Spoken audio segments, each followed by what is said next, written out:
Okay, the evaluation of the posture in a frontal plane allows us to discern if the shoulders, hips, feet are in level planes and rotations that are occurring.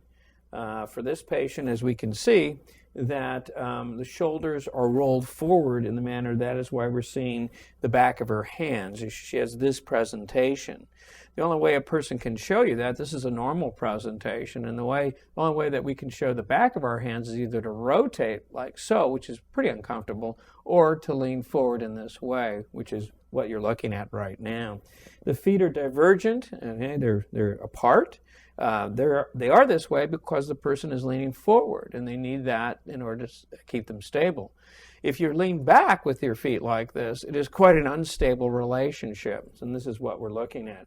This plumb line is splitting the person at their hips, so anything that deviates from that as we go up, then we can see that, and then you can see her head is off center from the centering from her hips, so you can see the displacement as you go up, or the way the spine would curve.